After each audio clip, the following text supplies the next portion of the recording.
खुदा भीति यार इश्क़े मुस्ताफा इल्म আমল শুদ্ধির প্রচেষ্টা শরীয়ত তরিকাতের চিন্তাধারা এসবের সমষ্টি মদনী মুযাকারা।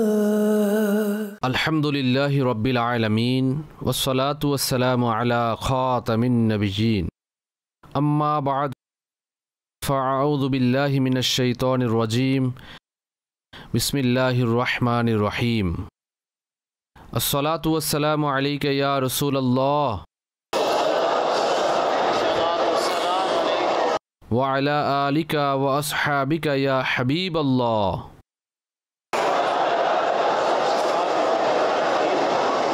আসসালাতু ওয়াসসালামু আলাইকা ইয়া নবিয়্যাল্লাহ ওয়া আলা আলিকা ওয়া আসহাবিকা ইয়া নূরাল্লাহ। ফরমানে আখিরি নবী সাল্লাল্লাহু তাআলা আলা মুহাম্মদ। হে লোকেরা, নিঃসন্দেহে কিয়ামতের দিন এর ভয়াবহতা অর্থাৎ ভীতি ও হিসাব নিকাশ থেকে দ্রুত মুক্তিপ্রাপ্ত ব্যক্তি সেই হবে তোমাদের মধ্যে যে দুনিয়ায় আমার প্রতি অধিক হারে দরুদ শরীফ পাঠ করেছে। সাল্লু আলাল হাবিব সাল্লাল্লাহু আলা মুহাম্মদ।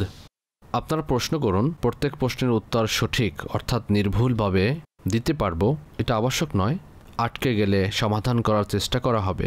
ভুল করতে দেখলে তৎক্ষণাৎ আমাকে সংশোধন করুন। আমাকে নিজের কথার উপর অযথা অনর্থক অটল থাকতে নয়। যদি ভুল হয়ে থাকে তা মান্যকারী হিসাবে পাবেন ইনশাআল্লাহ আযজা ওয়াজাল। সাল্লু আলাল হাবিব সাল্লাল্লাহু আলা মুহাম্মদ। অ্যাম্বুলেন্স চিনে না এমন কেউ নেই। কেউ আঘাত পেলে, কেউ অসুস্থ হয়ে গেলে অ্যাম্বুলেন্স ডাকা হয়ে থাকে। দেখা গিয়েছে যে রাস্তার মধ্যে অ্যাম্বুলেন্সিস রাস্তা খুঁজে থাকেন, কিন্তু সামনে অতিক্রমকারী সম্মানিত ড্রাইভারগণ তাদেরকে সামনে রাস্তা দিতে প্রস্তুত থাকেন না।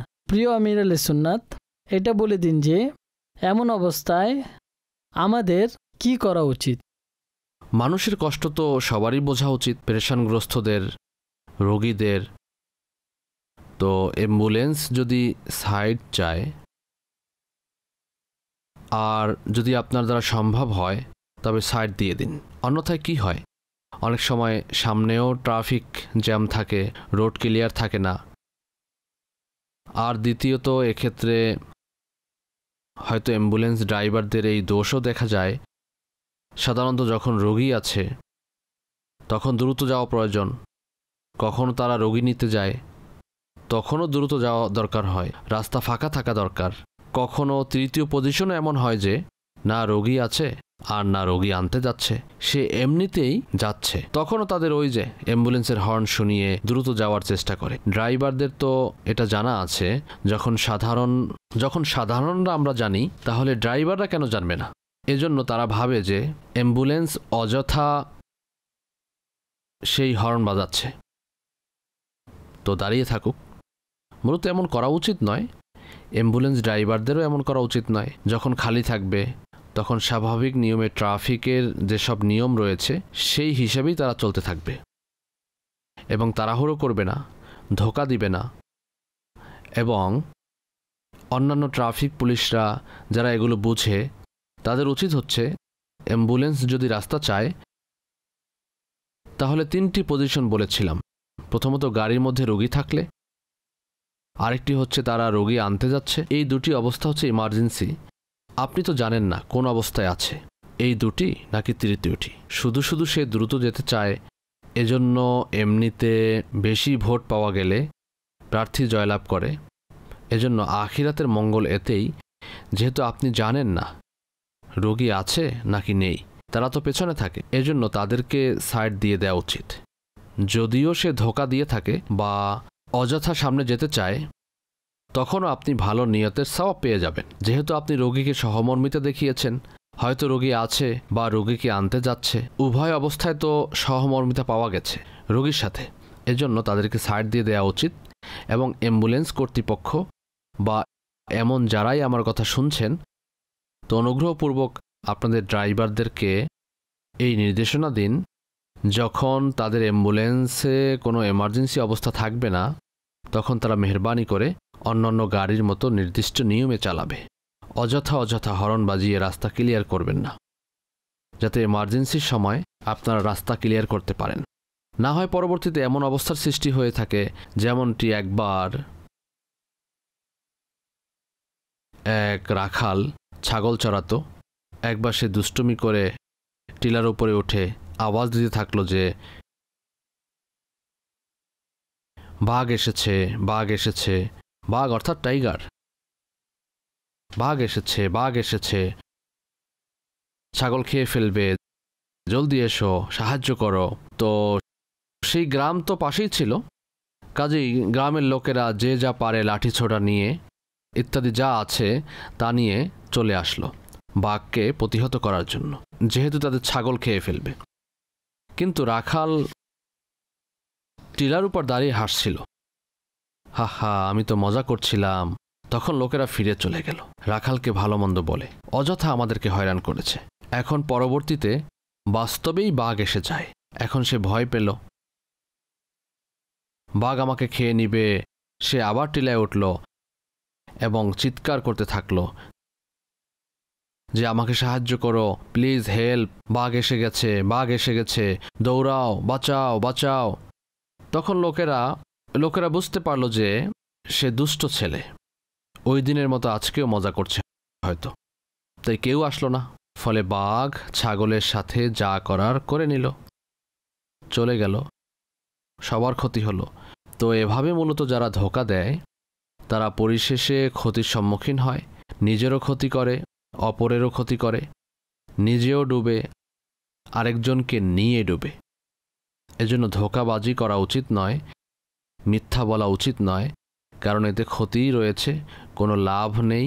আল্লাহ পাকের নাফরমানিতে কিভাবে লাভ হতে পারে? সল্লু আলাল হাবিব সাল্লাল্লাহু আলা মুহাম্মদ। আমির আহলে সুন্নাতের নিকট আমার প্রশ্ন হলো যে অধিকাংশ সময় মানুষ কিবলার দিকে মুখ করে থুতু ফেলে থাকে, তো এভাবে কিবলার দিকে মুখ করে থুতু ফেলা কেমন? কিবলার দিকে মুখ দিয়ে থুতু ফেলা সম্পর্কে নিষেধাজ্ঞা রয়েছে, বরং জোরালোভাবে তা নিষেধ। অর্থাৎ এক ইমাম কিবলার দিকে থুতু ফেলে হুজুর সাল্লাল্লাহু আলাইহি সাল্লামের দরবারে এই অভিযোগ আসলো। তখন তিনি বললেন সে যেন তোমাদের নামাজ না পড়ায়, অর্থাৎ তাকে ইমামতের জন্য নিষেধ করে দেয়া হয়। তিনি কাবার দিকে কিভাবে থুতু ফেলে? তো মূলত আমাদেরকে কাবার দিকে থুতু ফেলা উচিত নয়। আচ্ছা, এক্ষেত্রে লক্ষণীয় যে কাবার অবজ্ঞার নিয়ত থাকে না মানুষের যখন থুতু ফেলে, এটা মনে রাখবেন। হ্যাঁ, আল্লাহর পানা, যদি কাবার অবজ্ঞার নিয়তে থুতু ফেলে তাহলে তো কাফির হয়ে যাবে। কাবার সম্মান করা ফরজ এবং অবজ্ঞা কুফরি। যদিও এই নিয়ত থাকে না, কেবল উদাসীনতার ফলে মানুষ থুতু ফেলে, অনেক সময় তো খেয়ালও থাকে না যে এদিকে থুতু ফেলছে। এখন এমন আর কি হুকুম দেয়া হবে? উচিত হচ্ছে পশ্চিম দিক যখন খেয়াল থাকবে থুতু ফেলা উচিত নয়। কিবলার দিকে থুতু ফেলা সম্পর্কে আমি একটি ঘটনা মনে করেছিলাম, স্মরণ আসলো যে ইমামে আহলে সুন্নাত আলা হজরত রহমতুল্লাহ আলাই বলেন, হজরত আবু ইয়াজিদ বুস্তামি রহমতুল্লাহ আলাই তিনি তার আব্বাজান রহমতুল্লাহ আলাই থেকে বলেন, আসুন ওই ব্যক্তিকে দেখি যিনি নিজেকে বিলায়েতের নামে প্রসিদ্ধ করেছেন। তিনি মানুষের কেন্দ্রবিন্দু হিসাবেও প্রসিদ্ধ, জুহদ ও তাকওয়াবান। মানুষ তার দরবারে যেত এবং তাকে খুব পরহেজগার এবং দুনিয়া থেকে বিমুখতা অবলম্বনকারী হিসেবে জানত। তারা যাওয়ার জন্য প্রস্তুত হয়ে গেল। যখন সেখানে তাশরিফ নিয়ে গেলেন, ঘটনাক্রমে ওই ব্যক্তি কিবলার দিকে থুতু ফেললেন। হযরত সাইয়্যিদুনা আবু ইয়াজিদ বুস্তামি রহমতুল্লাহ আলাই তৎক্ষণাৎ ফিরে আসলেন এবং তাকে সালাম আলাইকা বললেন না, বরং বললেন, এই ব্যক্তি রাসূলুল্লাহ সাল্লাল্লাহু আলাইহি সাল্লাম এর এই আদবের প্রতি তো রক্ষক নয়। যে জিনিসের ইদ্দিয়া তথা দাবি তিনি করেছেন, দাবি করে এর প্রতি কিভাবে রক্ষক হবে, অর্থাৎ কিভাবে জাহিদ হবে, আর কেমন আবিদ হবে, কেমন পরহেজগার হবে। তিনি তো দেখছি কিবলার দিকে থুতু ফেলছে, এটুকু আদব নেই তার। মূলত এভাবে করে তার কিবলার দিকে থুতু ফেলার নিন্দায় এই ঘটনাটিও রয়েছে কাহিনী।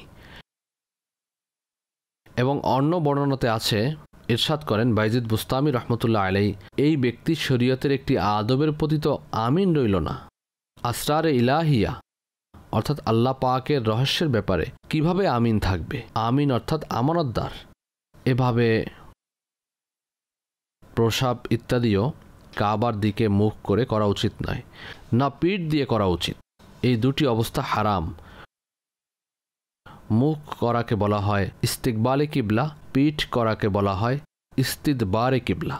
অর্থাৎ ইস্তিদবারে কিবলা হোক বা ইস্তিকবালে কিবলা হোক, ইস্তিনজা করার সময় এভাবে ফিরা হারাম।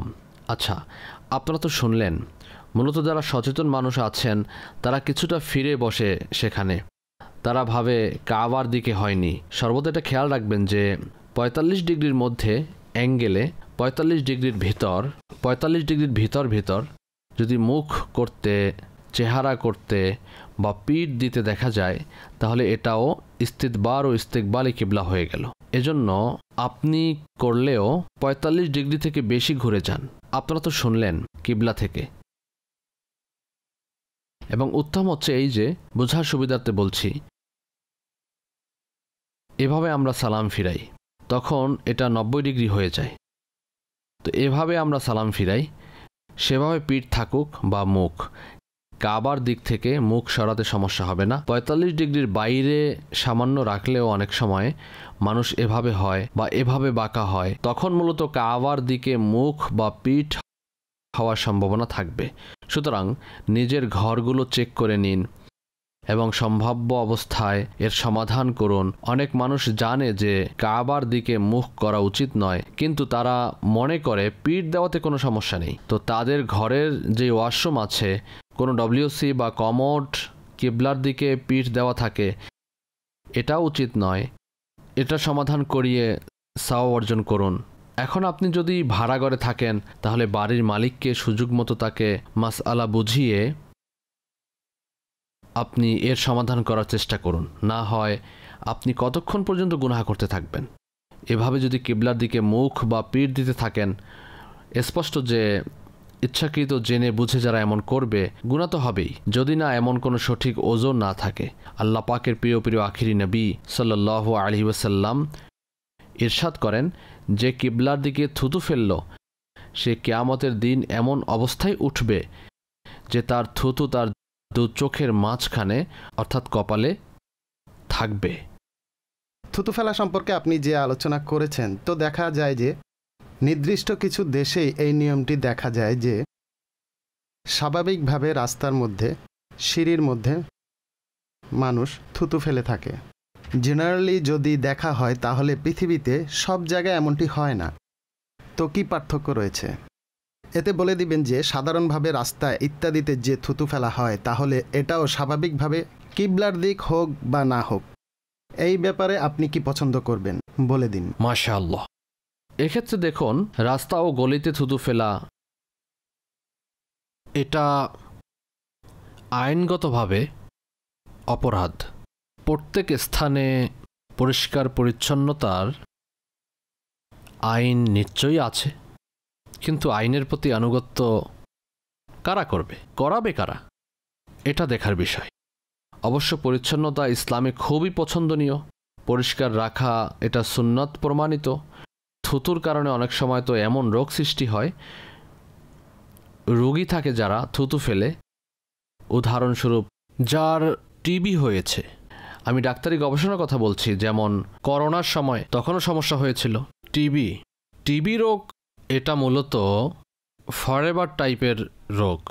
টিবি রোগী যদি সে কফ বের করে, তখন সে কফ থেকেও জীবাণু ছড়ায়, যার সংস্পর্শে আসবে ওই বেচারা বিপদের মধ্যে পড়ে গেল।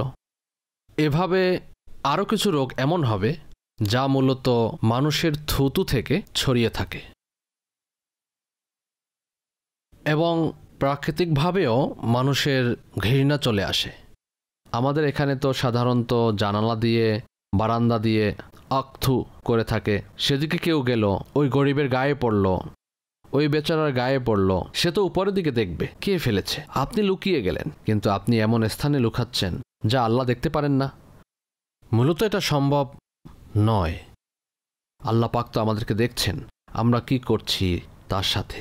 আচ্ছা, কারো গাড়ি রাখা আছে, সেখানে পানের পিক মেরে দিলেন, সে তো দেখেনি, আল্লাহ দেখছেন। এভাবে কারো দেয়ালে পিক মারলেন, এসব পান বক্ষণকারীরা, গুটকা বক্ষণকারীরা, পান বক্ষণকারী, এদের এই ধরনের গুনাহ থেকেও বাঁচা তাদের জন্য মুশকিল হয়ে থাকে। যদি কারো দেয়ালে পিক নিক্ষেপ করেন, এটাকে স্বাভাবিক মনে করে তারা, কারো দেয়ালে থুতু মারা, পিক ফেলা, এটা ইজিভাবে নেয়। এটাকে ইজিভাবে নেবেন না, এটা খুবই কষ্টদায়ক। মানুষ অনেক কষ্ট পায়। যার ঘর তিনি হয়তো রং করেছেন, তিনি যদি দেখেন আপনি তার দেয়ালে পিক মেরে নাকাল অবস্থা করে রেখেছেন, পানের পিক মেরে, তার মনে কতটা কষ্ট লাগবে? অবশ্যই ভালো লাগবে না। অথবা কারো গাড়িতে, মানুষ কত শখে গাড়ি পরিষ্কার ও পরিচ্ছন্ন রাখে, টাকা পয়সা খরচ করে, আপনি গাড়িতে থুতু মেরে দিলেন, কফ মেরে দিলেন বা পিক মেরে দিলেন পানের অথবা গুটকার, ভাবুন কি পরিমাণ তিনি দুঃখ পাবেন। কারো জিনিসে, কারো গাড়িতে, কারো কাপড়ে আপনার পিক যদি লেগে যায়, তখন ওই মানুষটি কি করবে? আমাদের সচেতনতার মানসিকতাই নেই। হযরত ইমামে আজম আবু হানিফা রহমতুল্লাহ তাআলা আলাইহি একদা এক স্থান দিয়ে যাচ্ছিলেন, তার কদম থেকে কাদা উঠল, কাদাতে পা পড়ল অনিচ্ছাকৃত। তখন সেখান থেকে কাদা লাগলো, সেটা কারো বাড়ির দেয়ালে লেগে গেল। তিনি জেনে বুঝে এমনটি করেননি, ছিটে গিয়ে কাদা লেগে গেল। তিনি তো ক্ষুধাভীতি সম্পন্ন ছিলেন, তিনি আল্লাহর কথা স্মরণ করলেন, ভীত সন্ত্রস্ত হয়ে দাঁড়িয়ে রইলেন, ভাবছিলেন আমি কি করব? আমি যদি তা পরিষ্কার করি তাহলে এই দেয়ালের মাটি ক্ষয় হয়ে যাবে। আগেরকার দেয়াল তো মাটির ছিল, মাটি উঠে যাবে। এবং যদি পরিষ্কার না করি তাহলে এই বাড়ির দেয়ালে ময়লা থাকবে। এখন আমার কি করা উচিত? তিনি সিদ্ধান্ত নিতে পারছিলেন না। মূলত ঘটনাক্রমে ওই বাড়িটি ছিল এক অমুসলিমের। সে ঘর থেকে বের হয়েছিলেন, আর ঘটনাক্রমে সে ইমাম আবু হানিফা থেকে আগে ঋণ নিয়েছিল। সে ভাবল যে তিনি নেয়ার জন্য এসেছেন, পাওনা নেয়ার জন্য। তখন সে ক্ষমা চাইতে লাগলো যে এখন একটু বিপদের মধ্যে আছি, আমি দিয়ে দিব আপনাকে হুজুর, আপনি চিন্তা করবেন না। ইমামে আজম বললেন যে আমি পাওনা নিতে আসিনি, আমার সমস্যা হলো কাদায় পা পড়েছে, আপনার দেয়ালে লেগেছে। তো আমি ভাবছি যদি পরিষ্কার করি তাহলে দেয়ালের মাটি ঝরবে, দেয়ালের সমস্যা হবে, না করলে আপনার দেয়ালের দাগ তো উঠবে না। তো এটা আমি কিভাবে পরিষ্কার করব, কিভাবে ধুয়ে দিব? তখন ওই মুসলমানদের ইমামের সেই ক্ষোধাভীতি দেখল এবং কথাগুলো শুনল। তখন সে বলেছিল, হুজুর এই দেয়াল তো পরে পরিষ্কার করব, প্রথমে আমার মনের আবর্জনা দূর করে দিন, আমাকে মুসলমান বানিয়ে ইসলামে অন্তর্ভুক্ত করে নিন। মূলত তিনি তখন সেই ক্ষোধাভীতি দেখে ইমামে আজমের হাতে মুসলমান হয়ে গেছেন। আর আমাদের তো চরিত্র এমন যে কোনো অমুসলিম আমাদের চরিত্র কাছ থেকে দেখলে তার কাছে আসবে না। আমরা তো এমন হয়ে গেছি, অথচ আমাদের ইসলাম অনেক উত্তম, আমরা উত্তম হলাম না। প্রথমকার মুসলমান অনেক ভালো ছিল, এই উদাহরণ আপনারা এখন দেখছেন। এভাবে করে সবার খেয়াল করা, হুকুকুল ইবাদের খেয়াল করা, কারো দেয়াল নষ্ট করা উচিত নয়। একবার এটা আমাদের মহল্লার ঘটনা। আমরা গাড়ি নিয়ে, আমার সাথে তো ইসলামী ভাইরা থাকে, তারা একটু জোশের মধ্যে থাকে, আপনারা সবাই তো জানেন, অপরগতাবশত তো সাধারণ মানুষ স্পষ্ট যে বিরোধিতা করতে ভয় পাবে। কিন্তু আমার অভ্যাস সম্পর্কেও মানুষ জানে যে এই মানুষ ঝগড়া পছন্দ করে না।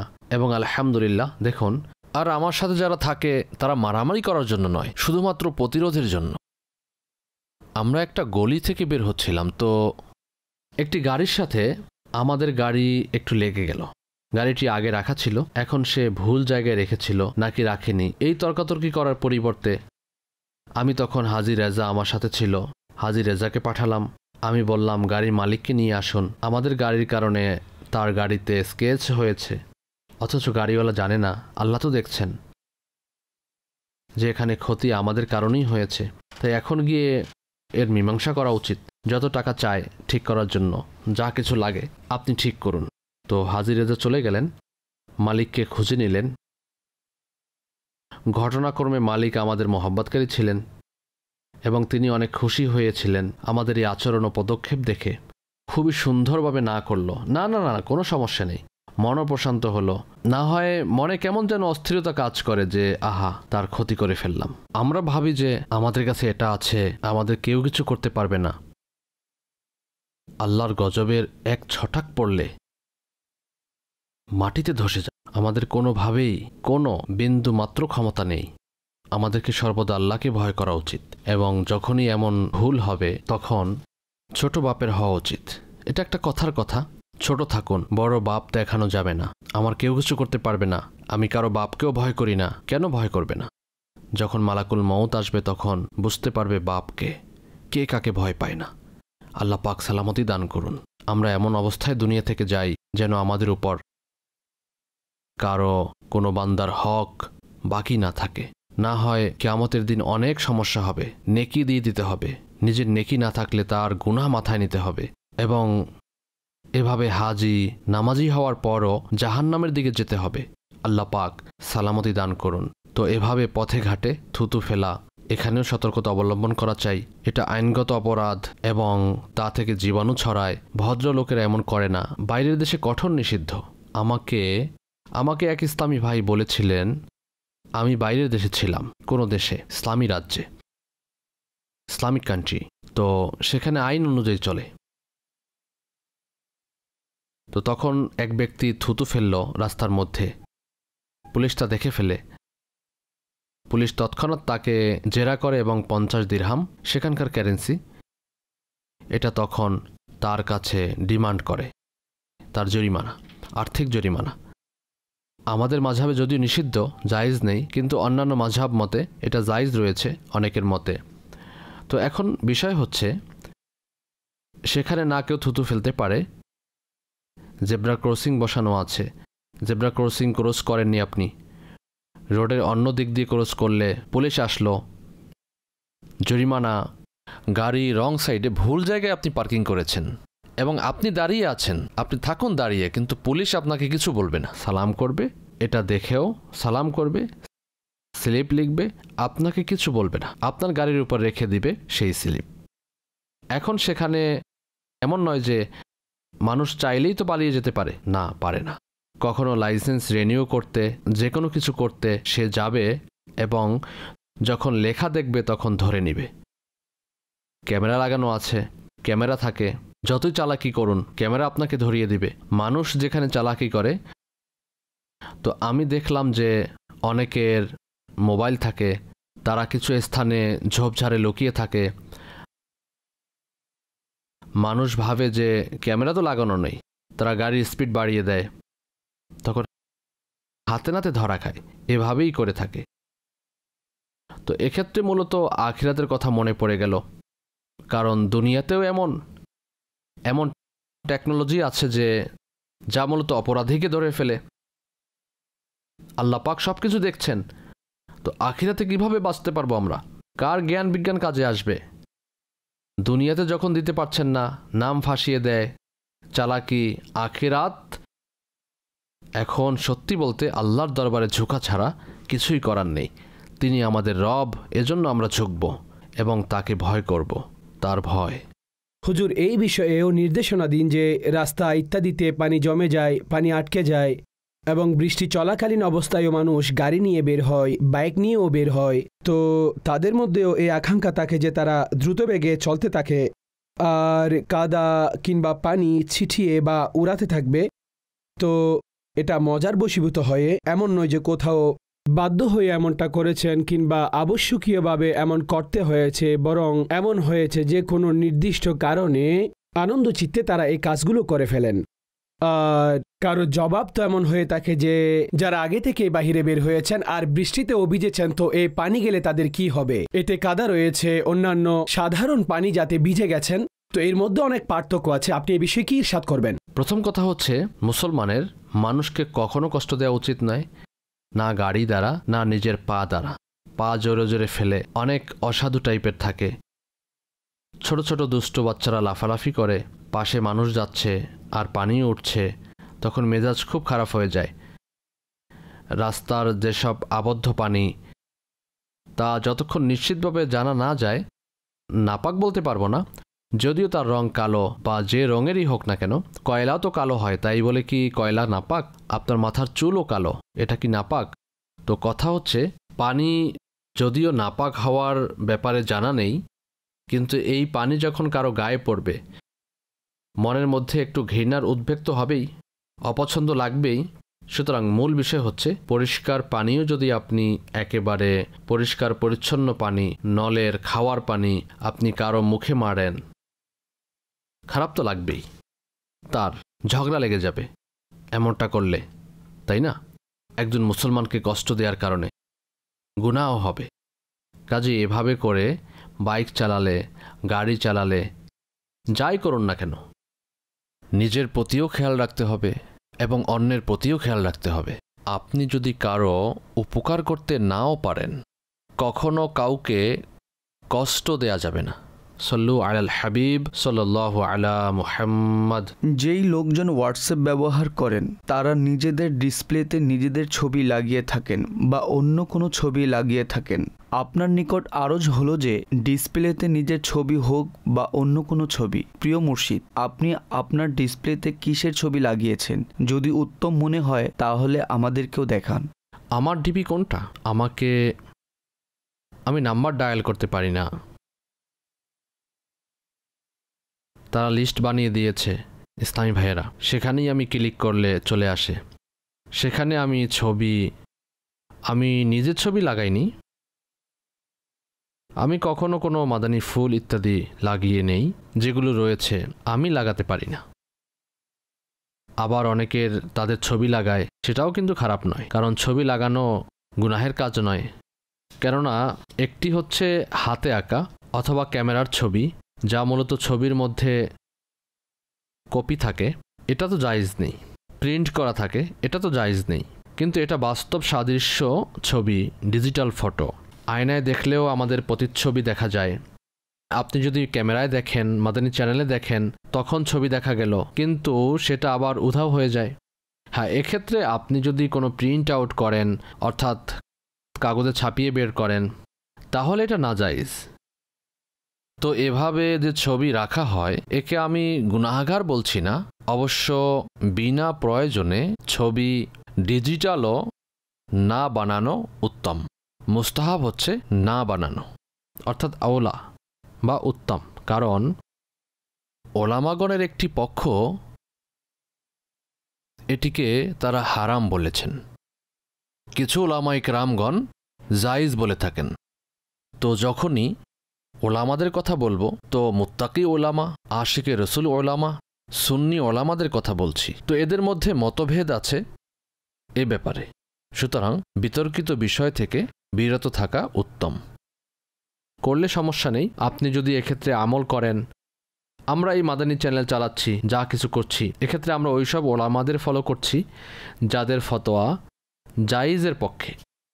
আমরা গুনাহগার নই, কিন্তু যেখানে যেখানে প্রয়োজন হবে সেখানে বিরত থাকা উত্তম, ভালো হবে, উত্তম হবে, বিরত থাকা উচিত। অযথা যথেচ্ছা করে যারা বানিয়ে থাকে, ভাইরাল করছে, তো অপ্রয়োজনে ছবিগুলো ভাইরাল হচ্ছে, আমাদেরকে এ থেকে মুক্ত থাকা চাই। এভাবে ডিপিতে আপলোড দেওয়া থেকে বিরত থাকা উত্তম। এক্ষেত্রে দেখা যায় এই নিয়তে রক্ষা পাওয়া যায় যে ছবি থাকলে সন্ধানকারীর জন্য কিছু সুবিধা হবে। আমার ছবি দেখে তৎক্ষণাৎ, জানি না এটা নিয়ত হবে নাকি হবে না, কারণ দেখা যায় খুঁজতে মানুষ তাড়াতাড়ি খুঁজে পায়। এটারও মূলত কায়দা রয়েছে খোঁজার জন্য। তো এখন মূলত আমার ছবি মানুষ তাদের ডিপিতে লাগিয়ে থাকে, আমি কখনো লাগাইনি আমার ডিপিতে। আমার ছবি বা অন্য কারো ছবি আমি নিজে কখনো লাগাইনি, আমার স্মরণ হচ্ছে না যে আমি কখনো লাগিয়েছি। নিজে তো লাগাতেই পারি না। আমি শুধু কোনো নেকির দাওয়াত থাকলে, একটু আগে রমজান শরীফের মুহাব্বতের ব্যাপারে দেখেছেন। আচ্ছা, অনেকে আবার হ্যান্ড মাইক সহকারে লাগিয়ে থাকেন নিজের ছবি। তো এখন আল্লাহ ভালো জানেন যা নিয়ত করবে। আমি বয়ান করি, কেউ দোয়ারত ভঙ্গিতে লাগিয়ে থাকে, কেউ তসবিহ ধরে লাগিয়ে থাকে। হতে পারে তিনি তসবিহ পড়তে থাকেন, ভালো ধারণা, যে কোনোভাবে কষ্ট হলেও রাখতে হবে। বুঝতে পেরেছেন? তো এভাবে করে হবে না মূলত। যাই হোক, কুধারণা করা যাবে না যে যে তসবিহ দেখাচ্ছে আল্লাহর পানা লৌকিকতা করছে, কিন্তু দেখুন হয়তো ছবি এমন হবে যে এতে করে কমপক্ষে মানুষের চিন্তা ভাবনা বিস্তীর্ণ হয়। আমাদের কারো ব্যাপারে কুধারণা করা উচিত নয়। প্রত্যেকের সম্পর্কে আমরা ভালো ধারণা রাখব যে তিনি কোনো না কোনো ভালো নিয়ত নিশ্চয়ই করেছেন।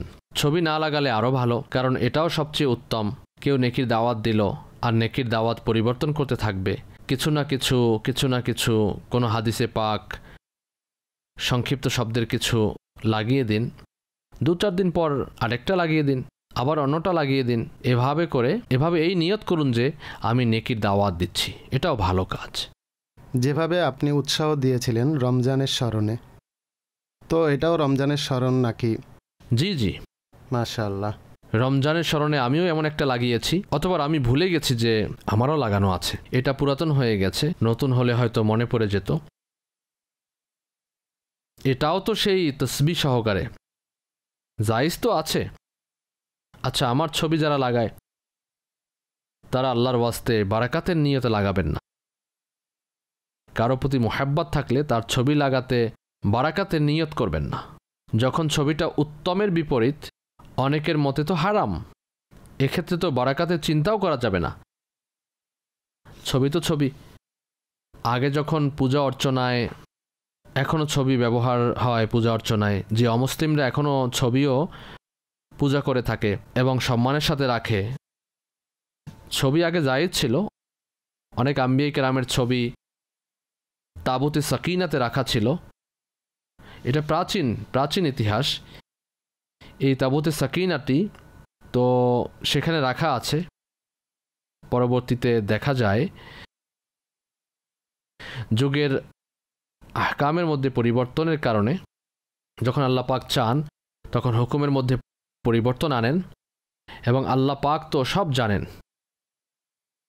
এরপর কি হবে তিনি সবই জানেন। সর্বকালের সব, সর্বযুগের সব জানেন, সবই তার ইচ্ছা। তো পরবর্তীতে মানুষেরা প্রথমত বুজুর্গদের ছবি রাখত সম্মানসূচকভাবে। পরবর্তীতে তারা এত সম্মান করল যে সীমা অতিক্রম করে গেল এবং ছবির সামনে ঝুঁকে এবং এগুলোর পূজা করতে থাকলো। তো মূলত এজন্য ছবি হারাম করা হয়। এ সম্পর্কে বিস্তারিত আলা হজরত রহমতুল্লাহ আলাইহের ছবি হারামের ক্ষেত্র সম্পর্কে আলা হজরতের রিসালা রয়েছে, আলা হজরতের পুস্তিকা রয়েছে।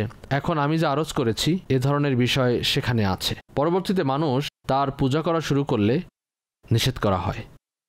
ছবি তো এখানে আমরা ডিজিটাল ছবির কথা বলেছি। ওই ছবিকে আমি এখনও নাজায়েজ মনে করি যদি সেই ছবি প্রিন্ট করা হয়। যেসব ক্ষেত্রে অপারগতাবশত আলেমগণ অনুমতি দিয়েছেন তা এ থেকে ভিন্ন, দুটি ভিন্ন। ছবি ছাড়া যেহেতু অনেক কাজ এখন করা যাবে না, সেসবখানে ওলামাগান অনুমতি দিয়েছেন, সেখানে ছবি করা জায়েজ রয়েছে। সাল্লু আলাল হাবিব সাল্লাল্লাহু আলা মুহাম্মদ। আচ্ছা নাইম ভাই, আমি জানতে পারলাম যে আপনি 100টি ছাগল পুষেছেন আপনার গ্যাডেল ফার্মে। তো এই 100টি ছাগল পোষার কি কারণ?